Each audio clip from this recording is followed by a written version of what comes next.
Clerk will call the roll. Glenn Whitley, County Judge. Here. Roy Charles Brooks, Commissioner Precinct 1. Present. Devin Allen, Commissioner Precinct 2. Here. Gary Dickus, Commissioner Precinct 3. Here. J.D. Johnson, Commissioner Precinct 4. Here. Constitutes a quorum.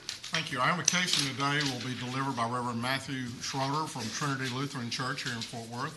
Thank you very much for coming out today. After the invocation, please remain standing for our pledges. Judge Whitley, commissioners, thank you so much for allowing me to give the invocation today. Thank you for your hospitality. It's an honor to be representing the people of Trinity Lutheran Church here in Fort Worth. We are proud to be a part of Tarrant County and the community of faith that is formed here. And thank you all for the work that you do here. If you would please join me in prayer. The Lord be with you and also with you. God of creation, we thank you for this new day. This world and all that it is in it comes from your hands. Thank you for surrounding us with such beauty. We are not worthy to care for the creation and have not done well to protect it. Help us to be good stewards of the gifts you have given us. God of consolation, we pray for those suffering, whether in our midst or away from this assembly. We pray for the homebound and the infirmed. We pray for those grieving loss and those living under persecution. Bring them peace and show them your love in these times of trial. We pray also for those affected by this government shutdown. We pray for a quick resolution so all may return to their vocations and receive honest pay for honest work.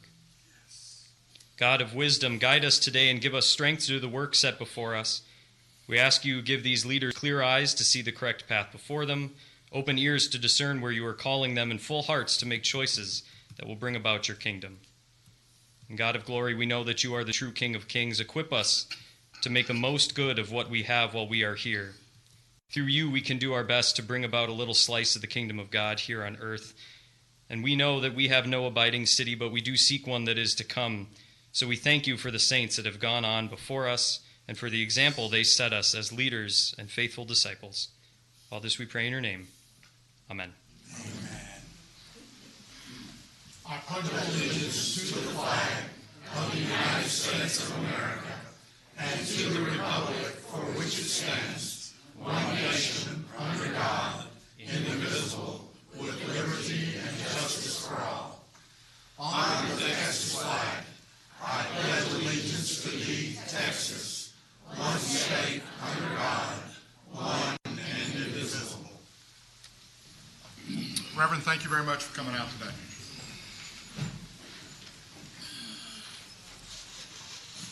Mr. Manius, agenda announcements. Thank you, Your Honor. Members of the Court, we only have one announcement as relates to the agenda this morning, and it is under the County Administrator section, item 8A4. It's the tech share resource sharing agreement for court. We're going to ask that we hold that for 1 week. Thank you. Thank you. Court members, you have before you the minutes of our regular meeting of January the 8th. Move approval. Second. We have a motion and a second. Any discussion? Please vote. Motion passes unanimously. We have a few proclamations and resolutions. The first is a presentation of the 15th annual Tarrant County Golf Tournament, and I believe our own Craig Maxwell is going to come and talk. Did you win this year, Craig? Did the young I'm lawyers taking beat you the again? mean that you didn't. You've asked me that a couple of times, and no, I did not win this year. Our team finished just a little bit shy this year, but we had this is the first year we've had a rain delay for a week, and so it got pushed back a week, and the committee did a really good job of rescheduling and getting all the teams together, and we got together the following week, which was a little chilly out there. It was in the upper 30s when we teed off.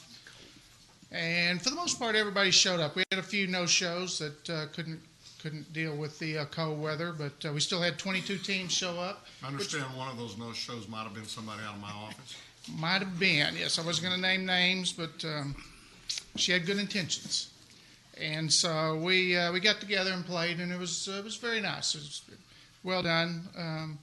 Was very glad that the previous year's team returned the trophy in very good shape. They didn't those young whippersnappers didn't damage it too much. And then Did go you out. have an older division this year, or was it just all? I wish we did. No, sir, we did not.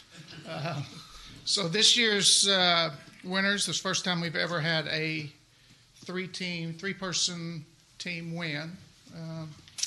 But the winning team this year shot 11 under par, 61. There were two other teams that tied with them, but this group won the scorecard playoff. Maybe next year we'll go to actually going back out on the course and settle this mano-a-mano, but it's not the way it works this year. So the winning team is Mr. Rain Wallace, Austin Fritz, and Greg Porter. Are they in the house? They are, at least, yep, there's the three of them.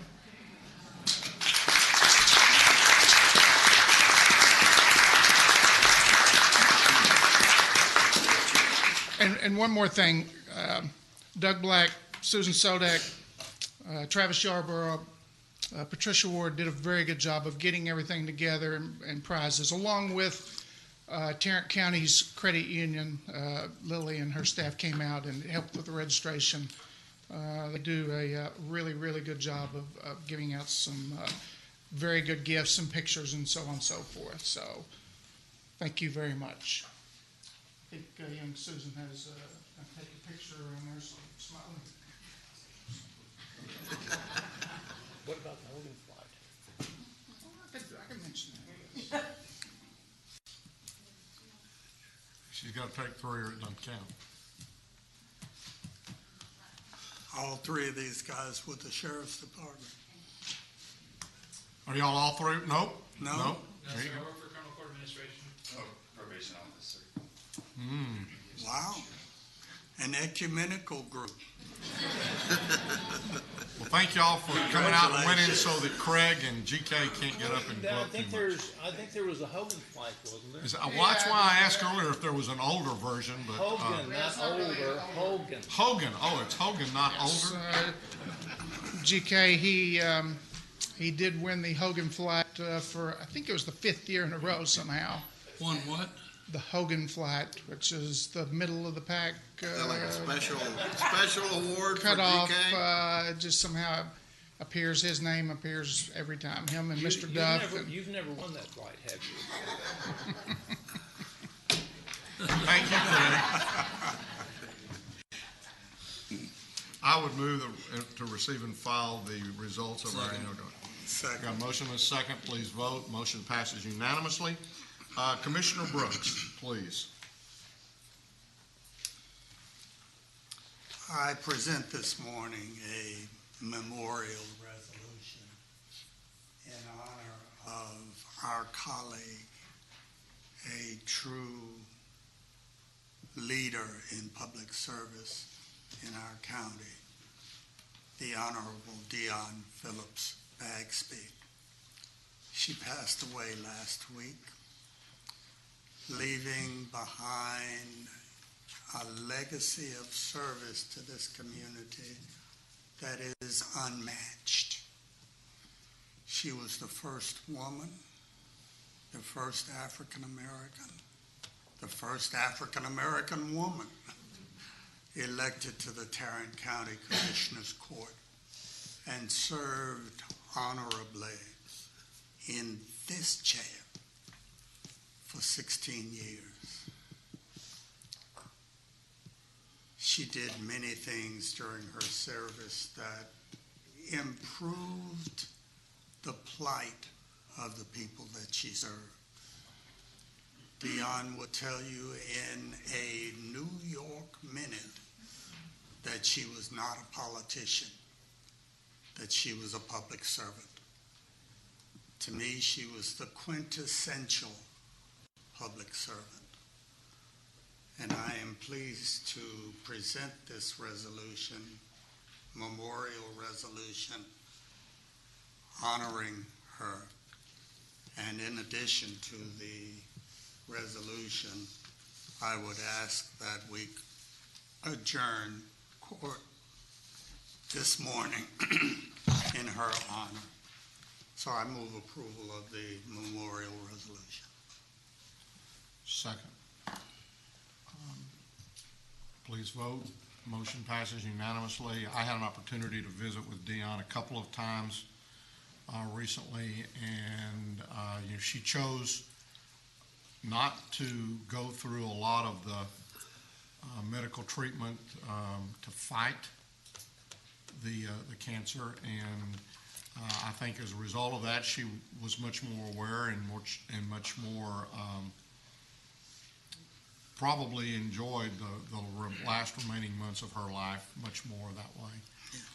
She certainly was someone who counseled me numerous times in my beginning years on the court, and is someone who I always took time to listen to, and she was a good mentor, very good mentor. So we are going to miss her, and she has meant a lot to Tarrant County. Thank you, Commissioner Brooks, for those words. Commissioner Allen.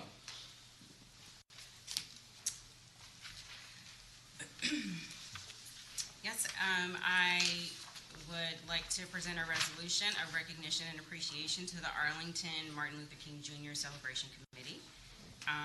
The committee was formed in 1989 and has representatives from many Arlington stakeholders, including businesses, faith-based organizations, cultural and educational organizations. And this year, we are commemorating 30 years of preserving the legacy of Dr. King and the impact and significance of his inspiring work. So I do have some folks here today who will receive the resolution. First, I'll list them, and then I'll come down and present the resolution to you all. Do you want the resolution read into the record? I know this is your first resolution, so I can either read it in the record, you can read it into the record, however you want to do that. I'll read it into the record. Super. Sure. Even more. Whereas the Arlington Martin Luther King Jr. Celebration Committee was formed in 1989 when representatives from Arlington businesses, faith-based, cultural, and educational organizations came together to create a unique and special tribute to Dr. King and his dream. And whereas the inaugural celebration was held in 1990 and featured 3 days of activities and attracted nearly 1,000 participants. And whereas 3 decades later, the celebration continues as a collaboration between the City of Arlington, Arlington ISD, the University of Texas at Arlington, Go Mavs, Tarrant County College, and the Arlington Ministerial Association, and has grown to serve more than 5,000 people. And whereas since its inception, the event continues to develop and includes important aspects such as diversity training, educational opportunities, a day of service, a scholarship banquet, multicultural activities, and more. And whereas the celebration exemplifies Dr. King's vision and purpose and encourages positive interactions and character development while bringing all communities together, and there is no other event in the nation that honors Dr. King the way that Arlington does. And whereas the Arlington Dr. Martin Luther King Jr. celebration success is due to the committee's dedication to keeping Dr. King's dream alive and to inspire others to fulfill their dreams. Now, therefore, be it resolved that we, the Commissioners Court of Tarrant County, do hereby recognize and congratulate the Arlington Martin Luther King Jr. Celebration Committee as they commemorate 30 years of preserving the legacy of Dr. King and the impact and significance of his inspiring work. Further, we encourage all citizens to attend and enjoy the festivities of the 2019 celebration that begins this Friday, January 18th. In witness thereof, we have hereunto set our hands and cause the seal of Tarrant County to be affixed this 15th day of January 2019. Second. You moved approval, and Commissioner Brooks seconded. I did do that. Thank you. Please vote. Motion passes unanimously.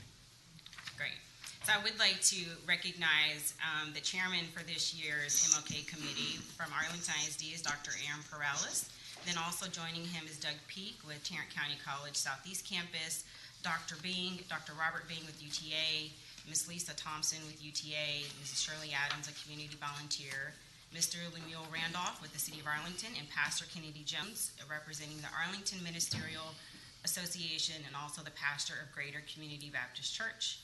And if you all would join me down here, then I'd like to present the resolution.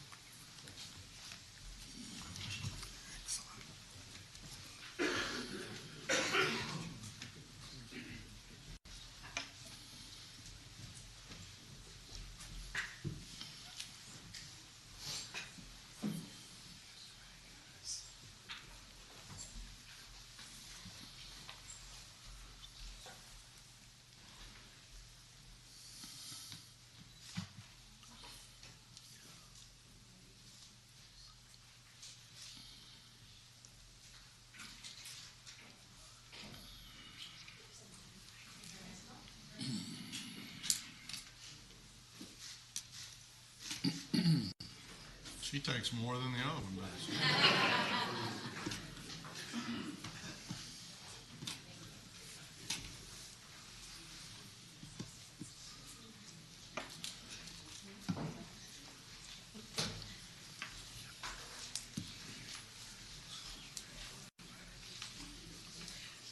Good morning. Good morning, Judge Ridley, and thank you all commissioners for this honor. We appreciate your acknowledging our celebration that is forthcoming this weekend. We're excited about it. We invite everyone to come out and participate in the activities. Our banquet will be held this Friday at 6:30, and we have lots of things happening. We want to let you know that Donna Brazil will be our keynote speaker for this event. And we have a number of scholarships and community awards that will be presented. And just hope that you can come out to any of the other activities. You can find our flyer on our website, which is www.arlingtonmlk.com. If you're interested in purchasing tickets for any of the ticketed events, most of our events are free. You can go to utatickets.com, and we would love to have you come out and participate and enjoy our weekend. I am the president of the board, and I just want to thank Aaron for his work this year in putting together this year's presentation of events. Thank you for all the hard work that y'all put forward to get to this point and to have this celebration. So we know you put a lot of time into that. Thank you very much. Thank you. Thank you.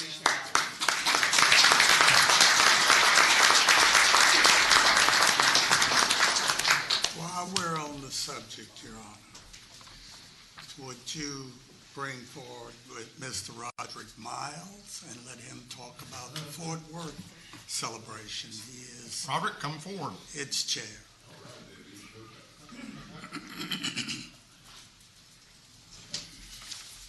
Never at a loss for words. Never ever. Good morning, commissioners and judge. Good morning. Commissioner Brooks, thank you so much for the opportunity to share about the Greater Fort Worth MLK Parade. It is our 34th year of performing this great act of service in memory of Dr. King. This year's parade is held on January 21st, MLK Day. The parade kicks off at 11 a.m. sharp, the corner of 9th and Commerce. It will go down Houston Street, make a right on Belknap, and come down Main, and it will end in Sundance Square Plaza. We will have a rally immediately following the parade, which starts at 12 noon in the Sundance Square Plaza. This year we will have Commissioner Brooks as our parade marshal. We will have remarks from all of our elected officials. Those who would choose to attend the parade and the rally, they will be given the opportunity to have special remarks. We will have highlighted remarks from Commissioner Brooks, Mayor Betsy Price, and Congressman Mark V.C. After the remarks from our elected officials, we will have a band exhibition from local bands within Fort Worth ISD, Everman ISD, and DeSoto ISD. After the band's performance, we will have a special documentary presentation that was created by a local community group called Community Frontline. The documentary's title is 76105 Dr. King Will Not Rise. This documentary was done in partnership with TCU, with their radio, TV, and film department, and the documentary highlights the mission and the aim of Dr. King by focusing in on one of our local communities that is predominantly African American and Latino. This young group has done significant work in this community around racial reconciliation, community cleanup, and community support. It is better known as the Stop Six community. Everybody knows some of the challenges that are facing the Stop Six community. These young men have decided to come together. They're African American, Hispanic, and Caucasian. They've come together to work in that community to make that community a better place because they believe that Dr. King will not come back from the grave. If we are going to execute community unity and reconciliation, we've got to stand up and do it ourselves. So they've made the commitment to do that by starting in the Stop Six community and this documentary highlights the work that they've done there. So we look forward to having each and every one of you coming out to participate in the MLK Parade and Rally after you have filled yourself with the fun in the Arlington MLK activities. Come on back downtown to Fort Worth and participate with us. Thank you so much for your time. Thank you, Roger.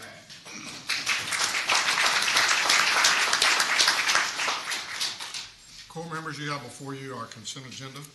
Move approval, consent agenda. We have a motion and a second.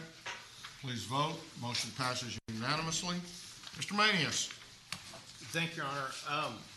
As you know, it's that time of year again, and it's rodeo season, and Mr. Bass is here to address the court at this time. Welcome, sir. Thank you, Judge Whitley, honorable commissioners, Mr. Manius, and staff, ladies and gentlemen, good morning. Good morning. Morning. Thank you for the privilege of coming before the Commissioners Court. When I appear, the stock show must be near. And that's a reputation I'm very proud of. This year's the 123rd edition of the Fort Worth Stock Show and the 101st edition of the Stock Show Rodeo. This is a year for history, and this is a year for a little nostalgia. Now, as you know, the Stock Show was founded in 1896, but we first presented professional rodeo as opposed to Wild West shows in 1918 at what was then called the Northside Coliseum. The rodeo performances moved to the Will Rogers Memorial Coliseum in 1944, and that makes this the 76th year Will Rogers has been home to the rodeo. It's also the last, because next year in 2020 the stock show will move into a new home, the Dickies Arena. So this is a year for celebrating our grand old Coliseum, which next year will move into a new role as the stock show's principal venue for special events and competitions.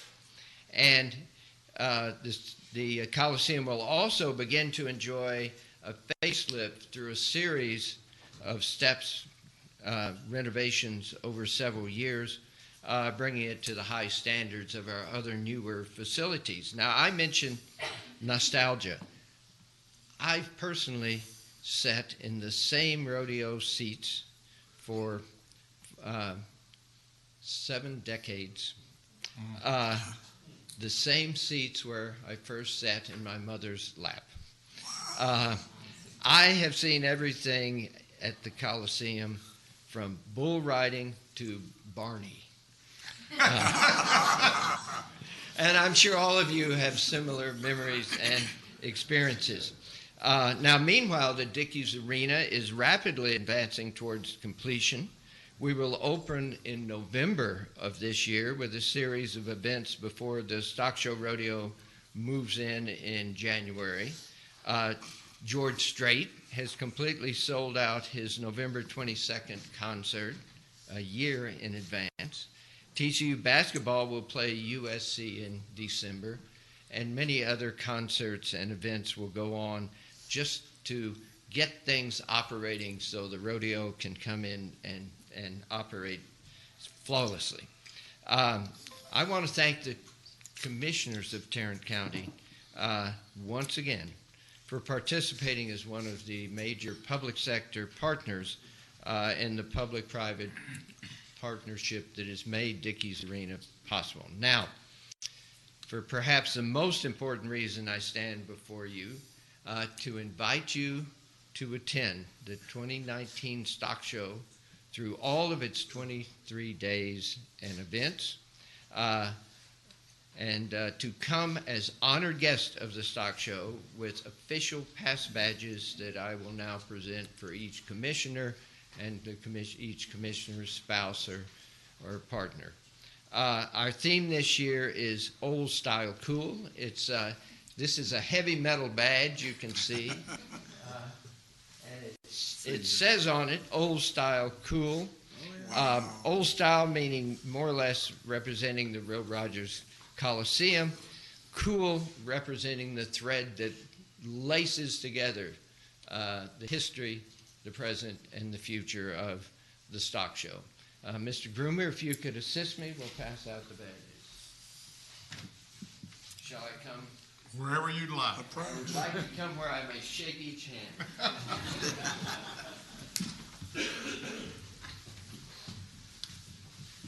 Now, J.D. has his badge. He is a director of the stock show. So, sorry, gentlemen and lady, he has preempted you in that. Thank you. Thank you. Appreciate that. Judge. Thank you very much, sir. Commissioner.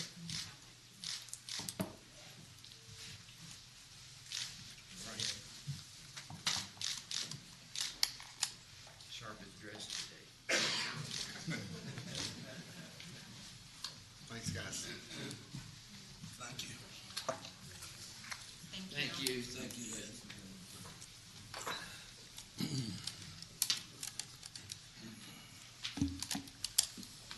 Now I feel like it's appropriate because I can now lean to the right for the whole stock show, like I don't the rest of the year anyway. Leaning to the right is something that May be unique for others. may be unique for others. Thank you all very much. Thank you Appreciate very it. much.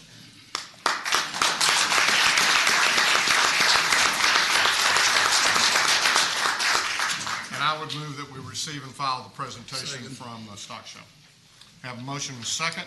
Please vote. Motion passes unanimously. Good morning.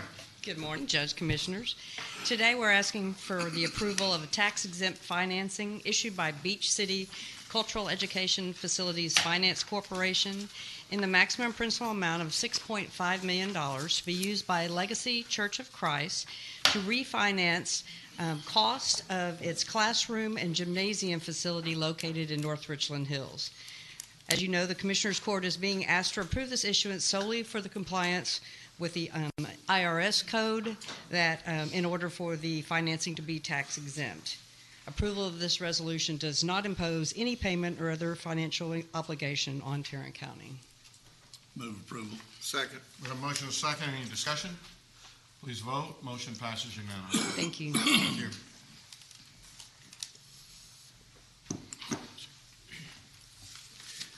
Members of the Court, if we can go to item number 3, we're requesting that the Commissioners Court approve a master and local agreement between Tarrant County and TechShare Local Government Corporation for participation in TechShare.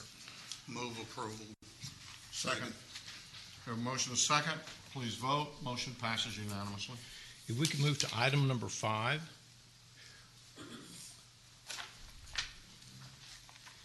These are our annual resource sharing addendums, and under item number 5, we're requesting that the Commissioners Court approve the TechShare Juvenile 2019 resource sharing addendum between TechShare and TechShare LGC. Move approval. Second. We have a motion and a second. Please vote. Motion passes unanimously. Item number 6, this is the resource sharing addendum as it relates to prosecutor. We're requesting Commissioners Court approval. Move approval. Second. We have a motion and a second. Please vote. Motion passes unanimously. And then finally, on item number 7, this is the resource sharing agreement for TechShare Indigent Defense. Move approval. Second. We have a motion and a second. Please vote. Motion passes unanimously. Thank you, Your Honor. Thank you, GK. Ms. Tidwell.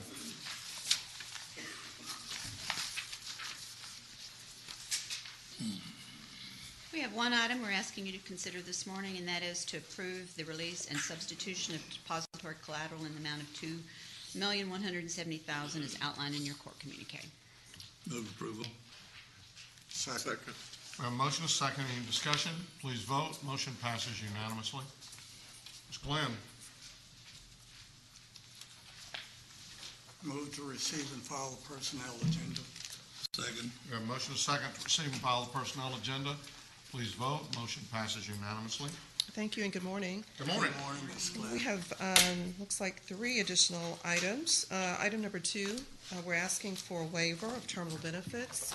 Constable Precinct 6, Constable Siegel is requesting a waiver of 312 vacation hours effective January 19th. We are looking at a net savings to the general fund of approximately $1,100, including fringe benefits. In the way of background, we've spoken to the constable. He was at half staffing in the month of December. He was out serving papers himself, so he's looking for a little bit of relief to get a vacancy filled. Move approval. Second. We have a motion and a second. Any discussion? Please vote. Motion passes unanimously. Our next item is also a waiver of terminal benefits, this time for the Criminal District Attorney's Office.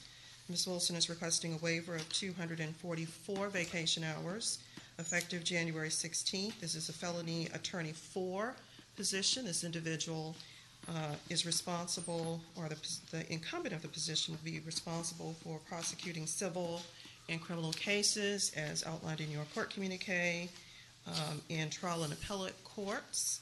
The incumbent actually vacated the position in December of last year. We're looking at a net cost to the general fund of approximately $6,600. That does include fringe benefits. The only additional piece of information that I have is that Ms. Wilson has other hires who are in line ready to fill the position that would be created by the person who would fill this position. So she's ready to go with her hiring. Move approval. Second. We have a motion and a second. Okay, I want to be sure I understand, because you said this place has been vacant since December, so she's used up some of the benefit time. Correct. And what's left is probably a couple of weeks based upon what we're probably looking at here, maybe 3. Yeah, your communique says that when the incumbent left, that individual had 332 vacation hours. We're down to 244. Okay. You know, I mentioned this last week, and I would ask maybe that HR, because Judge Kim called me after I had made the statement last week about the waiving of terminal benefits for his associate, and he expressed that he didn't fully understand what that was that he was signing. And I think a lot of times, especially when you're new, you're signing a bunch of stuff. We historically do approve all the waivers for terminal benefits that come in here, but the reason we've got that set up is to hopefully be able to not be double paying for a position at a particular time. Correct. And so we try to hold on to that, and you know, I'm going to assume that the DA really feels like she can't hold on that particular point. So I'm going to support this, but I think it also goes to an overall thing of, we're entering into a new time of the year. The stock show's coming, so that means bad weather's on the horizon. And there will be, there'll be a chance that we'll have snowy or icy weather, and we'll get the phone calls, does the county close? And I'm the old ogre that won't close the county. Yes, you so are. The county's not going to be closing. But what that says is that we've got new folks, and we need to make sure that everybody understands how, not only what these waiver of terminal benefits do, but also exactly how to record time. Because, the way I've kind of got it in my office is I tell everybody, if it's an icy day, you get up and open the door, and if you don't feel safe in coming in, you don't have to come in, but if you don't come in, you have to take a day of vacation or personal time, whatever. And if you don't have it, you don't get paid. And so, we don't want anybody falsifying documents or anything along that type lines. And if somebody decides they're going to close their office, elected officials sometimes will close their office, but that doesn't change how the time has to be reported. Correct. And so I would just encourage, whether it be the auditor, whether it be HR, whether it be payroll, let's send out a little frequently asked questions sheet. I know y'all have done that before. That says to everybody, okay, if we close it down, or for whatever reason your department head or your elected official decides to close, how do I record my time and not violate any policies or rules as it pertains to that? So if you would please, before it gets icy and I get blamed for not closing the county down, let's send out the rules so everybody will know how to record their time accurately and not violating any policy. We got a bunch of new folks, and so we just need to We do. do that and get that out. And that's a fair point, Judge. Actually, Ms. Worthy sends out the frequently asked question.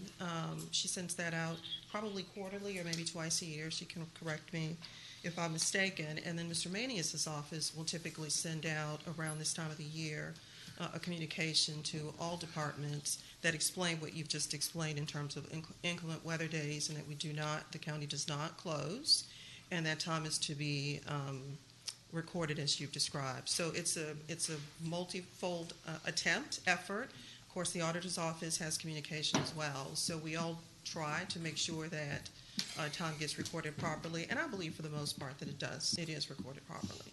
Well, and I agree. I just think, folks sometimes don't understand, well, golly, if my office is closed, Absolutely. why am I having to take vacation time or Absolutely. time off because the office is closed? And that's a reasonable question for that person to ask. We need to encourage our department heads not to close. Very much so. I mean, Because it could get us into a difficult situation to have somebody say, I was willing to come to work. I was coming to work, but my office was closed. Why should I be penalized because my office was closed? So in order to stay out of that conundrum, we need to encourage department heads not to close their offices. Yes, sir? Thank you.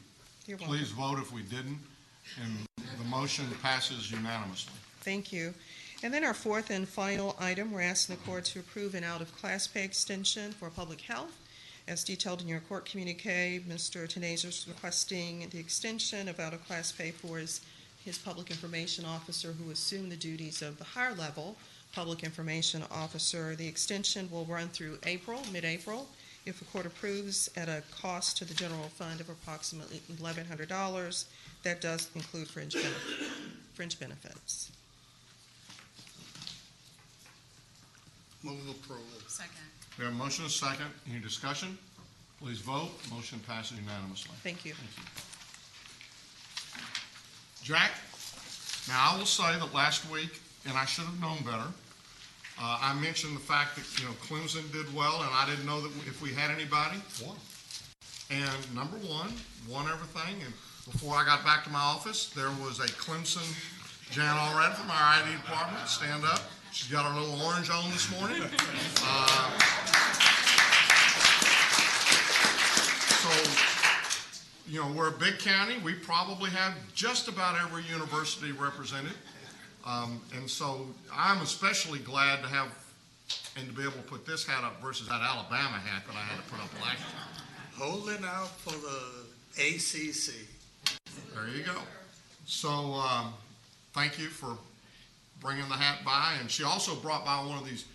Apparently, Clemson kind of has this tradition that when they go someplace else, when they're going and visiting, they will take some $2 bills with the Clemson paw stamped on it, just so that the retailers and the folks in that community understand that Clemson has come to town. That's interesting. And that they're spending money in their community. And so she also brought me a little $2 bill with the Clemson tiger paw on the stamped on that. So somebody said she's worn those clothes every day since that occurred. I'm not sure. I'm just saying. Well, one of these days, maybe you and I can celebrate by doing the same, but it hadn't happened in a long time. Y'all did for beat you, us even longer than for us. Y'all did beat us in basketball Saturday, and it was an overtime game, and I surmised that the mothers of the three officials that called that game couldn't really love them because they can't call fouls like that in Love God. I'm not going there. Okay. We have 4 items for your consideration this morning. Our first item is a bid award recommendation for bid 2019-016.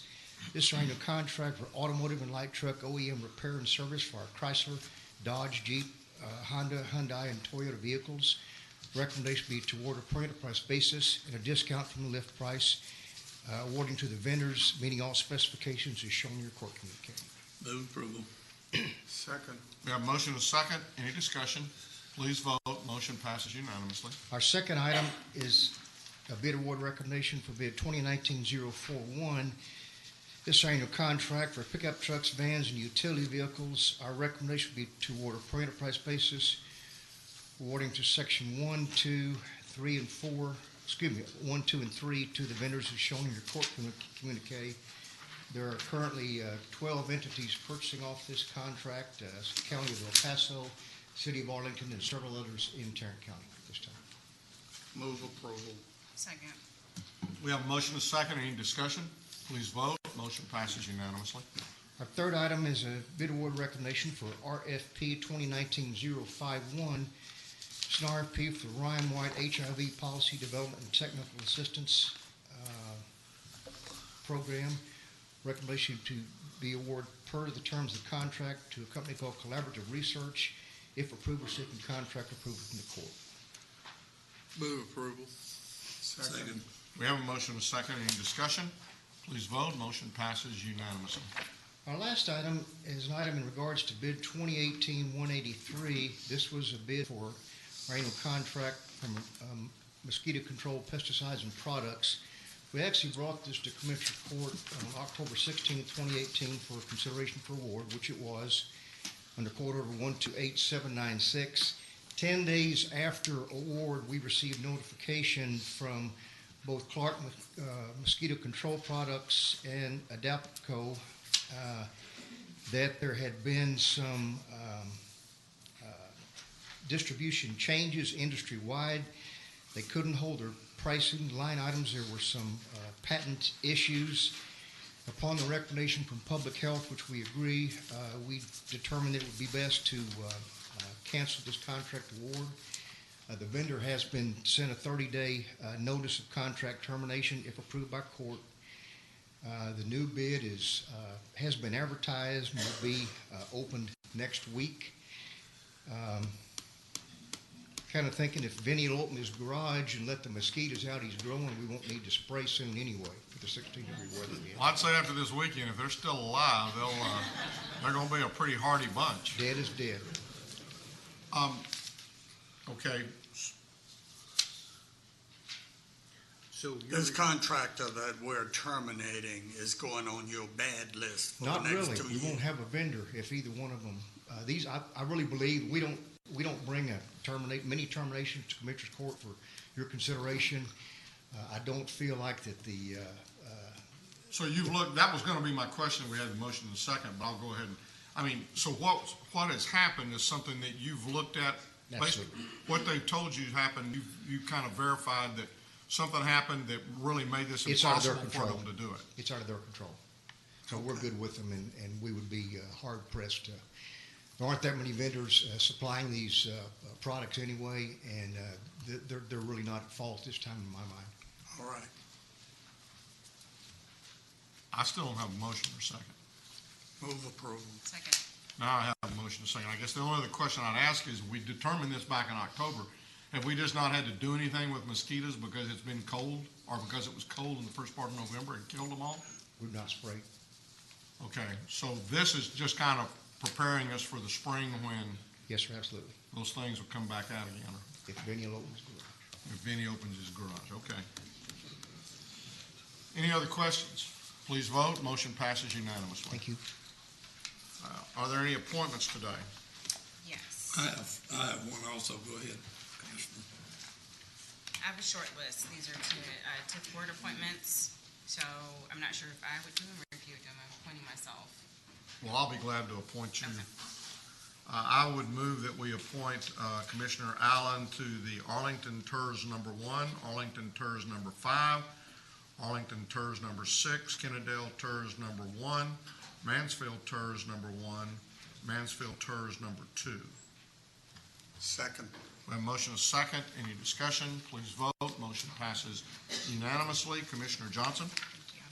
I received a resignation letter from Dr. Rex Hire, who has served long and faithfully on our JPS Board of Directors, effective immediately. And I would like to appoint W.B. Zimmerman. Each of you have a copy of his resume, and GK has copies for the staff. I would move approval. Second. A motion is second. Any discussion? Please vote. Just a question. I assume that Zim lives in the Tarrant County part of Aledo. Yes, he lives in Lost Creek, but he has an Aledo address for the press's benefit. He is a Tarrant County resident. All right. Thank you. Please vote. Motion passes unanimously. Last week, as we talked about the IT, I had indicated that I was going to go on the governing committee, one of eGov committee, and Roy mentioned that it might be good to also be on the IT steering committee, so I'm also going to suggest that I be appointed to the IT steering committee. Second. We have a motion and a second. Please vote. Motion passes unanimously. Any other appointments today? I have a quick question. How many appointees do we have of court members? That will be 3, and we always post that meeting anyway, so that may require that we end up having to. So those meetings will be posted, and we'll need to make sure that the county clerk is at those meetings to take minutes. Court members, you have before you the claims, including the addendum. Move approval of the claims, including the addendum. Second. We have a motion and a second. Please vote. Motion passes unanimously. Briefing items, Mr. Manius. Thank you, Your Honor. Members of the court, we have 2 items to bring to you this morning. The first one deals with public health. Mr. Canales is here to address the court at this time. Morning, Your Honor. Members of the court. Morning, Vinny. It's flu season, so we're going to talk again about flu. Some of the information, sort of a refresher, and some new information, of course, on the current season. We'll start with some basics. What is the flu? It is a respiratory illness caused by the influenza virus. Quick follow-up question that I always get asked is it the stomach flu? No, it is not. That is a different virus. That's the norovirus that causes the stomach upset. The season is the same, so a lot of people get that mixed up because the misnomer has kind of gone around about the stomach flu. But norovirus is, again, just a GI illness, causes more vomiting, diarrhea type of symptoms. The influenza virus mostly causes respiratory symptoms. Now, some people do experience some GI upset. That does happen with most viral illnesses, so that's why people kind of get confused. But this is truly a respiratory illness. How is it diagnosed? Mostly by going to the doctor's office, and they'll run a rapid swab test, a rapid flu test. They can pretty much tell you right away that whether you have the flu or not. But confirmatory testing is usually done in the lab. We do receive samples here at Public Health. It's not required that you get a confirmatory test, but it's good to know what kind of virus strains are circulating out there. That data is actually fed into the state and the CDC. And that's how pharmaceutical companies also kind of know what's out in the community so they can prepare for next year's flu vaccine. How is it treated? Antiviral medications are available for the flu. Commonly known brand names are Tamiflu, Relenza, and a few more. And I'll kind of go over those a little bit towards the end. And how do we prevent it? The best way to prevent the flu is taking the flu shot or the flu vaccine. But other measures that are well known, but people just forget to practice them, are hand washing. I cannot stress that enough. Most communicable diseases can be stopped by simple act of hand washing throughout the day with warm soap and water. It's as simple as that. That's how public health kind of started before antibiotics and antivirals and all these vaccines were available. And people have just gotten comfortable with going to the doctor and getting a treatment versus doing simple prevention such as hand washing throughout the day. A question that I get asked, use of hand sanitizers, they're only a supplement to hand washing. They're not the replacement for hand washing because you got the gel on your hand, they've got moisturizers in there, so all the crud stays on your hand even after it's dead. So that's breeding grounds for more germs. So they're only a supplement when hand washing is not available. Otherwise, hand washing is the main solution. Covering your cough and sneezes, again, a simple public health practice that we need to remind everybody that they do need to sneeze in their sleeve, not on their hand, because then you shake hands with other people, touch doorknobs and other things. And then, of course, staying home when sick. Of course, we're a very nice employer here at Tarrant County. We have sick leave available, but other places where it's not, we encourage that employers allow people who are sick to stay home. without penalizing them for not being able to come to work, because you really don't want your workforce to be ill. What is influenza-like illness? CDC defines that as a fever of equal to or greater than 100 degrees Fahrenheit with a cough and or sore throat in the absence of any known cause other than influenza.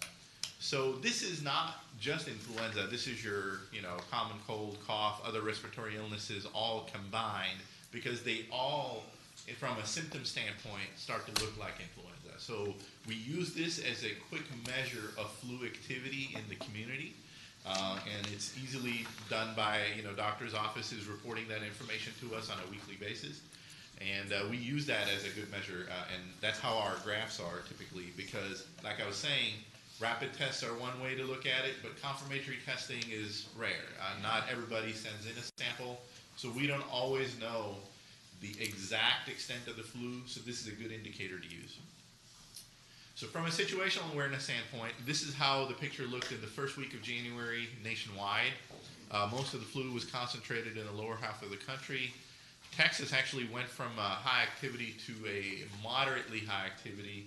I will show that here. And so the first map on the left is what we had during the week of Christmas. And after that, we did see a modest decline, but it's kind of seasonal ebbs and flow. We're still in it for at least a month and a half. Usually late February is when we see a big peak. So it's too early to say how the season will go. But Texas-wide activity is still there. These colors really just indicate what kind of flu is circulating based on some laboratory tests that different counties receive back. It is not an indication of severity of the flu in Texas. Here's how we have flu spread out in Tarrant County, mostly concentrated in the highly populated areas of the county. Outer parts of the county, you'll see some wide areas. That doesn't mean flu is not there. It just means that some reporting information is missing, or some samples didn't arrive, or doctor's offices didn't report. Are you sick? Not currently. It looks like it. It looks like I am in the hot spot. Well, I'll tell you, sir, Precinct 3 does have a lot of flu activity. It's just not as reported. Our hospitals are full. There's a lot of complications in getting some data out there sometimes. So here's a national view of laboratory-confirmed hospitalizations. And as you will know, seniors over 65 years of age, again, are the hardest hit age group. The second closest would be young 0 to 4-year-old children, and they get hospitalized with severe flu-related illness as well. But you're starting to see some declines in the younger age groups, but the seniors continue to see hospitalizations related to the flu. It's not as bad as some previous years, but it's still early in the season. It's a good reminder that people need to be protected against the flu. And if you do get sick, seek immediate medical care. The antivirals are very effective when they are started in the first 48 hours. After that, people tend to get hospitalized with complications, and we don't want to really see that. We want to make sure people get treated in outpatient and can go home. National influenza-like illness picture. So this is, again, all respiratory illnesses combined that look like the flu. It's kind of a complicated graph, but what you need to focus on. Yes, good sir. Job. You did good there. I did that just for you. Thank you. The red line with the triangles in there is this current season, and we usually put all the other squiggly lines there for comparison purposes. It is turning out to be a similar trend to what we saw in 2014 and 15, which was a pretty bad year, which was the pink line right there. And then the blue line was last season. That was a very, very bad year for Tarrant County and nationally as well. In fact, on average, CDC estimates there are about 36,000 or so deaths from flu every year. Last year, we were close to 90,000 deaths. That was very, very high. And that was national. Nationally, yes, sir. One of the bad years on record books here. I got my shot last night. You did good. Did you get the high dose one, sir? It hurt, too. Still hurt. That's one of the common side effects. It does hurt a little bit for a day or two, and you may get a little fever because the body does respond to it. We're still early in the season. We did see a little decline last week, but again, it's too early to say what the end result's going to be. It does ebb and flow throughout the season. So if you got yours last night, is that the same type of shot that we gave to all of our employees earlier in the So we, as the county health department, don't carry the high dose shot that is recommended for the seniors. Commissioner and I talked last week, and I recommended they get a high dose one. But the employees got the regular quadrivalent. What'd you do with JD? I'm not sure if you got it from us. You might have gotten a regular dose one. But that's okay. I mean, it doesn't hurt, but it's recommended that, seniors get a high dose because as the body ages, you need a little bit more and I'm probably in that category too, so maybe we ought to look at the possibility of, for our older county employees. Yes, sir. that we might. Point well taken. We will talk about it and see what we can do. I'm not going to get any argument from at least 4 up here. That is correct. So this is the Tarrant County Influenza-Like illness picture. So the dark blue line was last season. As you can see, very different than the previous years. And the dark green line is the current season. So we were following the same trend till last week. And then this week, I think we saw a little decline there. Hopefully, we can just go back down and be below baseline. But, that might be optimistic thinking on my part. We did have quite a bit of a surge early.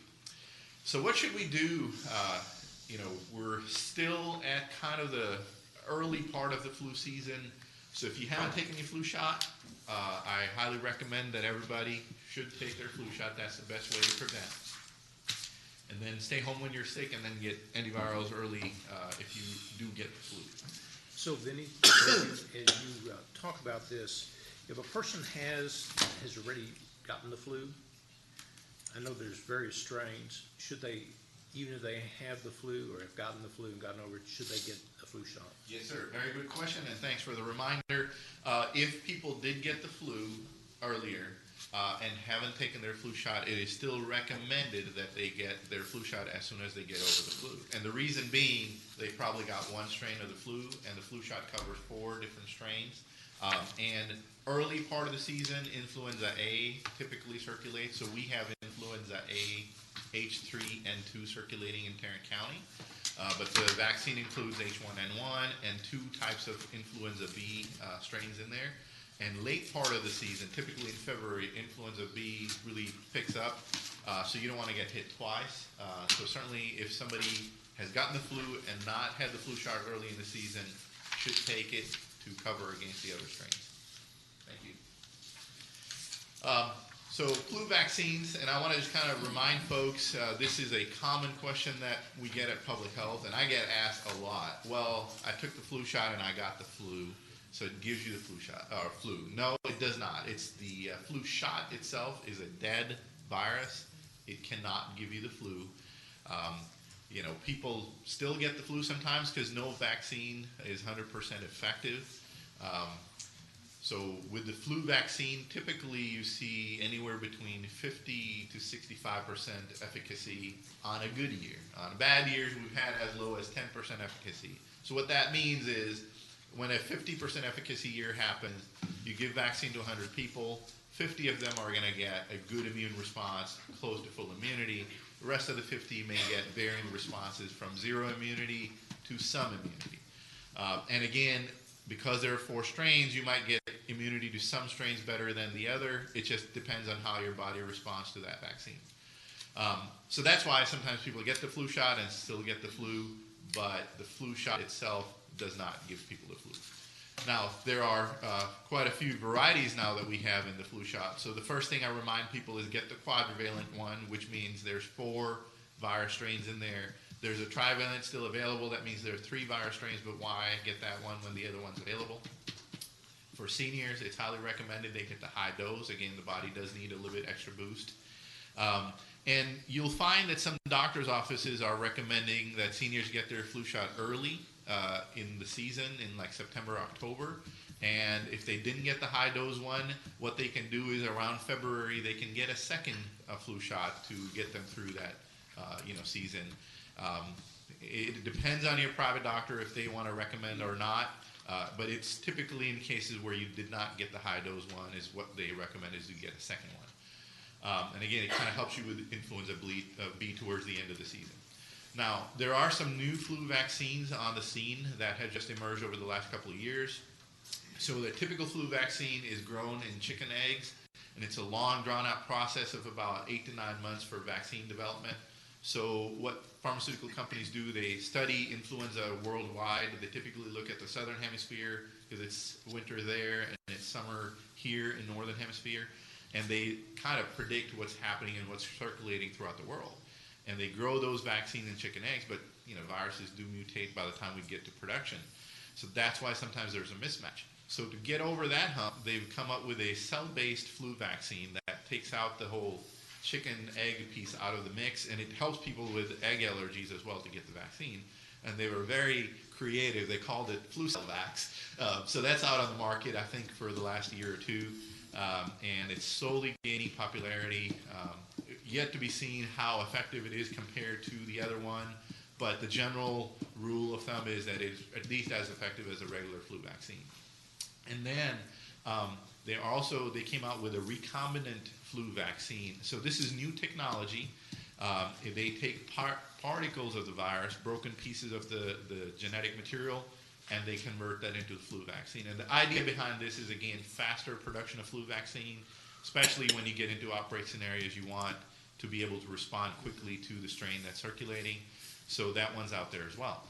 And an important thing to note, last couple of years, CDC had recommended to stop using the nasal spray flu vaccine. It got pulled out of the market. Wasn't because it was bad, it was because one of the components, the H1N1 component, wasn't showing a good response. So they needed to work with the pharmaceutical industry to retool it. So it's back this year, and CDC is again recommending that people who need the live flu vaccine get the nasal spray, usually recommended for kids because they kind of don't like the shots. In the past, it was implying that any of us like the shot. Well, it's, at least we kind of brave up and take the shot. Kids are, hard to kind of convince. Yeah, I know. He always finds a way to get out of the building in the bag of flu vaccine. Have you had your flu shot this year? It happened on an ice day, and I didn't.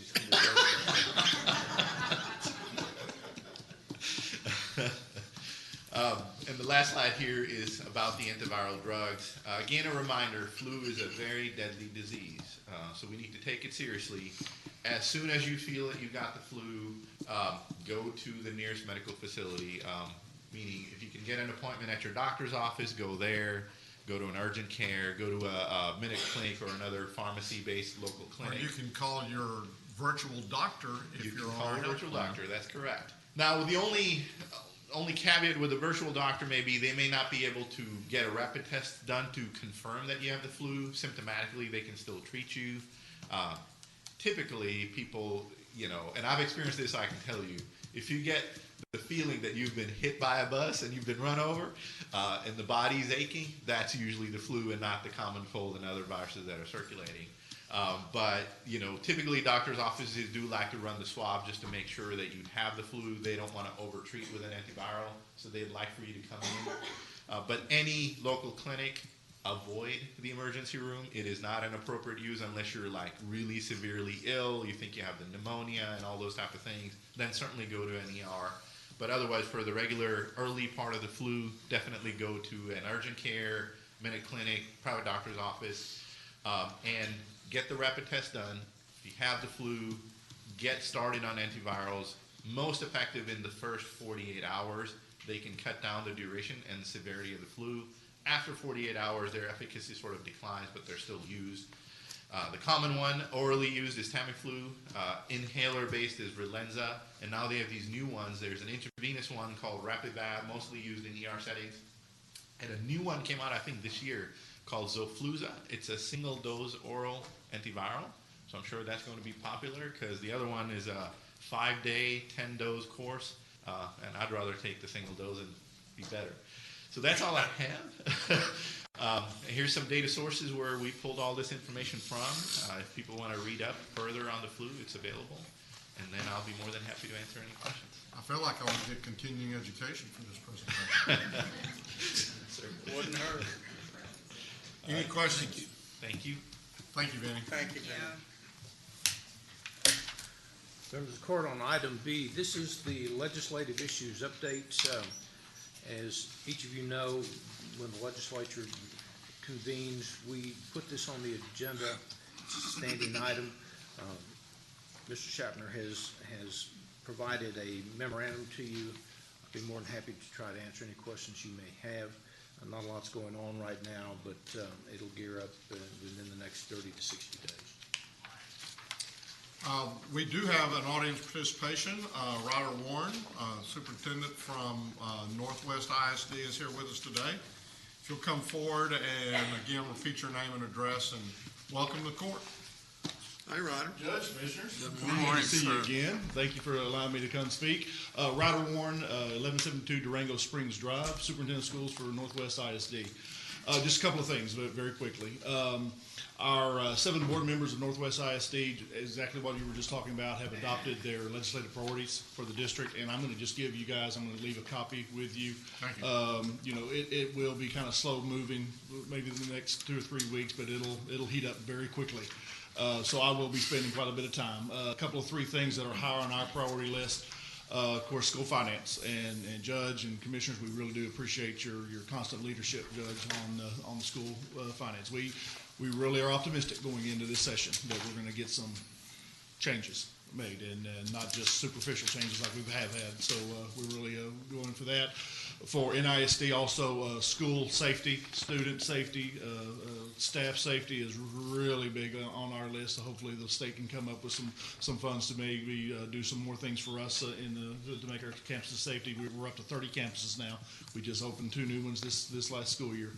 And then another thing that you guys that we need to show you a lot of appreciation on is our road infrastructure. You know, Northwest ISD struggles with the lack of roads that we have and our lovely trains that run up and down our school district. You guys have done a really good job, Commissioner Figgis. We really do appreciate the work. We were really getting frustrated. There's one area of our district around the new Eaton High School, Adams Middle School area, Schluter Elementary School area. We were doing a lot of talking about it, but not a lot of action. And we had 2 meetings, one with Judge Whitney and one with Commissioner Figgis, and we saw action. And that's going to make that area much, much safer. And we really do appreciate every single one of you in your leadership. So that was the only thing. As I go to Austin, if there is any way I can support the county in the messages that I send to our 8 legislative leaders, we have 5 state reps and 3 senators. I would be happy to pass on any kind of issues that you have when I'm in front of them. So the only thing you need to do is ask. Thank you very much. I know you checked the box wishing to address the court on an item not on the agenda today, but really it's a legislative issue. It is on our briefing agenda, and so I'm going to move that to where it's actually is an item on our agenda. And then I'm going to, as a result of that, take an opportunity to again thank you. Yes, sir. A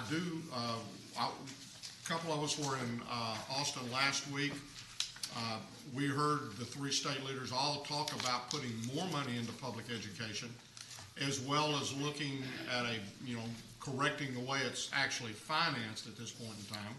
So hopefully they will reduce the burden on our property taxpayers and pick up their fair share of not just the M&O, but hopefully the total. Absolutely. You know, as the weather changes around here, I would hate to think that they want us to educate the kids outside. Exactly. So hopefully they will increase that funding, and will also begin to pick up a fair share of the facilities or the INS costs also.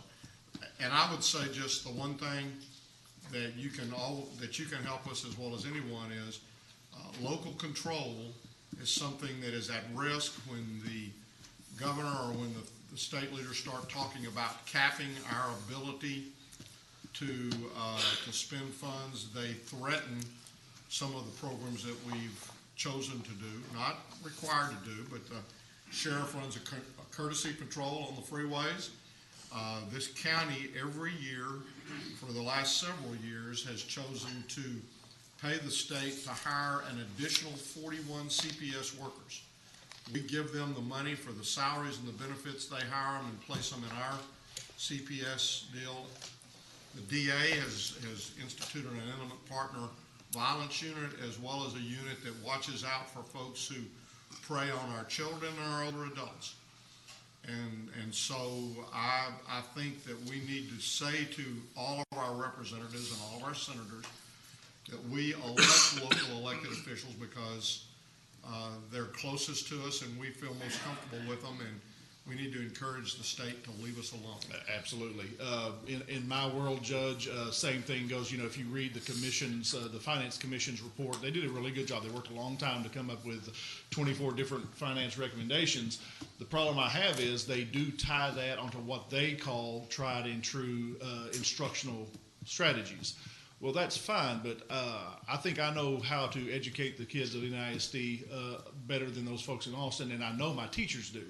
And so I would rather them, kind of shy away from suggesting different educational strategies and let us spend the money where we need to spend it. So that's the same message that we're sending to our crew.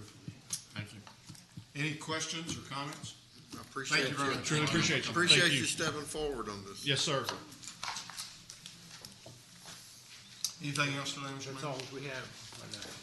At this time, then, we'll recess our open meeting and proceed to close to discuss items exempt under section 551.071, 072, 074, 076, and 087